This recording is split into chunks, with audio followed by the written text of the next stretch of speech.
प्रिय विद्यार्थियों एवं मित्रों, मैं डॉक्टर विश्वनाथ मिश्र अपने YouTube channel discovering knowledge with Vishwanath Mishra पर आप सबका स्वागत करता हूं। आज हम लोग याद रखने के मुद्दे पर बातचीत करते हैं, यानी कि हम कैसे पढ़ी गई चीज़ों को लंबे समय तक याद रख सकते हैं। मैंने अपने जीवन में जो अनुभव किया है और जिसके आधार पर मैं चीज़ों को याद रखता हूँ, मैं वही आपके साथ शेयर करना चाहूँगा।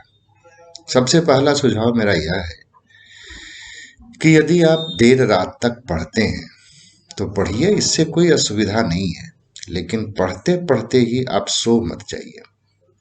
यदि आप पढ़ते पढ़ते ही सो जाते हैं तो यकीन मानिए कि जो पढ़ी गई चीज़ है वह काफ़ी कम याद रह पाती है।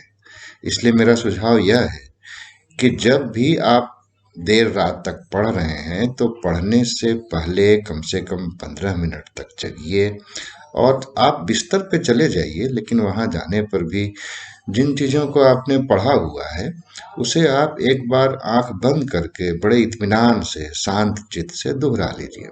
हो सकता है कि तब आपको लगे कि उठ के किताब देख लेते हैं, क्योंकि ये फलानी चीज़ ऐसी थी जो थोड़ा सा मैं मिस कर रहा हूँ या मिस कर रही हूँ।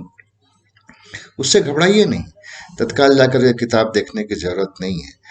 लेकिन जब आप सुबह उठेंगे तब आपको पता होगा, आपको वो चीज़ याद रहेगी कि आप क्या मिस कर रहे थे, और फिर आप किताब देख करके उसे याद कर लेंगे। एक सुझाव तो मेरा ये था। दूसरा सुझाव है मेरा खाने पीने के चीज़ों को लेकर के। आप जो कुछ भी खाते हैं खाइए, लेकिन बस एक बात का ध्यान रखिए कि आप ऐसी चीज़ों को मत खाइए जिससे कब्ज यानी कि कॉन्स्टिपेशन होता हो, क्योंकि यह क्या करेगा कि यह आपको गैस बना देगा पेट में या फिर एसिडिटी उत्पन्न करेगा। और गैस और एसिडिटी ऐसी चीज़ें होती हैं जो मनुष्य की जो रिसेप्टिंग कैपेसिटी होती है, ग्रैस्प करने की जो कैपेसिटी होती है, उसको कम करता है।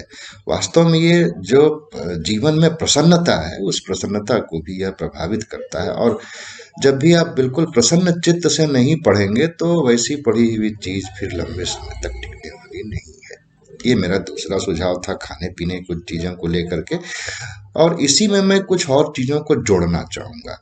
जो स्प्राउटेड चीज़ें हैं, वो हो सकता है मूंग का हो, चने का हो। तो जो स्प्राउटेड चीज़ें होती हैं वह मनुष्य में क्या करती हैं कि वो अलर्टनेस को बढ़ाती हैं, और आप जितना अलर्ट रहेंगे चीज़ें आपको उतनी ही अच्छी से और उतने टिकाऊ तरीके से याद रहेंगी। तो अपने खाने चीज़ें पीने में संभव हो तो अपने नाश्ते में स्प्राउटेड चीज़ों को शामिल करने का प्रयास करें। और स्प्राउटेड चीज़ों में विटामिन ई भी पाई जाती है, तो इससे आपका स्किन भी सुंदर होगा और आप दिखने में भी स्मार्ट लगेंगे। तीसरी चीज़ मैं कहना चाहूँगा कि जो चीज़ें जिन चीज़ों को आप याद रखना चाहते हैं, इसके लिए ज़रूरी है कि उन चीज़ों को आप लिख भी लें। अब आप चूंकि बहुत सारी किताबें पढ़ते हैं तो इसका मतलब ये मैं नहीं कह रहा हूँ कि वो सारी किताबों को एक बार आप फिर से लिख दें सैकड़ों पन्नों में, ऐसा बिल्कुल मत कीजिए। बल्कि आप सिर्फ उन चीज़ों को लिखिए जिनका उत्तर आप ऑब्जेक्टिव प्रश्न आने पर दे सकते हो। ये कैसे तय करेंगे आप? ये तय करना बड़ा आसान है कि जिन प्रश्नों का उत्तर आप 2 या 3 लाइन में ही लिख सकते हो, आप उसी तरह की चीज़ों को लिखिए। आप मतलब जो लिखते हैं वह बिल्कुल पॉइंटेड हो, पिन पॉइंटेड जो चीज़ें हैं उनको लिखिए। हाँ, ये ज़रूरी है कि जिन प्रश्नों का उत्तर आप एक बड़े फ्रेमवर्क में देते हैं वो ज़्यादातर एक थ्योरेटिकल नेचर के सवाल होते हैं, और उसको फिर आपको तो समझना ही पड़ेगा। समझने के बाद भी चीज़ें याद रहती हैं। ये मेरा तीसरा सुझाव था। मेरा चौथा सुझाव ये है कि आप जो कुछ भी पढ़ते हैं तो इसके लिए ज़रूरी है कि आप अकेले पढ़ रहे हों चाहे किसी समूह के साथ आप पढ़ते हों, जो समूह भले ही एक ही जगह ना हो, अलग अलग हो, तो आपके पास कुछ ऐसी मित्र मंडली होनी चाहिए जिनके साथ आप अपनी पढ़ी गई चीज़ों को कह के एक दूसरे के साथ शेयर कर सकते हो। इससे दो तरीके के लाभ होते हैं। एक तो जो आपने पढ़ा है, जब दूसरे को आप बताएंगे तो वो दोहरा, एक तरीके से दोहरा लिया जाएगा, तो वो चीज़ें आपको याद रहेंगी। और इसका दूसरा फायदा यह होता है कि जिन चीज़ों को आपने नहीं पढ़ा है वह कम से कम दूसरे के माध्यम से आप सुन करके भी समझ जाएंगे, थोड़ा समय बचेगा।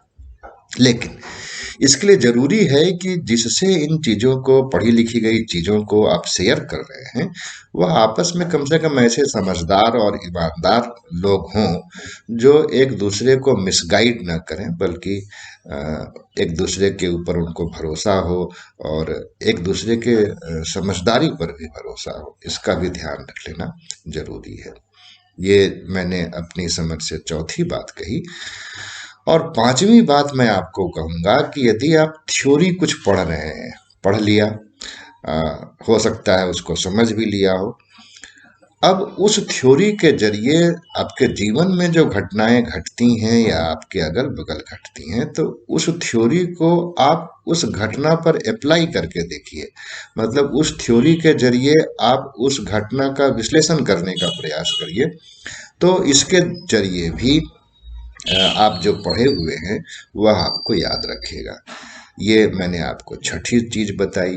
और सातवीं चीज मैं आपको बताना चाहूंगा, वह भी अपने जीवन के अनुभव से ही बताना चाहूंगा, कि आप सप्ताहांत में एक बार, पूरे सप्ताह में जिन चीजों को पढ़ लिया है, तो एक दिन कम से कम आप तय करिए कि एक सप्ताह में जिन चीजों को आपने पढ़ा हुआ है उनको एक बार आप पूरा का पूरा फिर से दोहरा लें।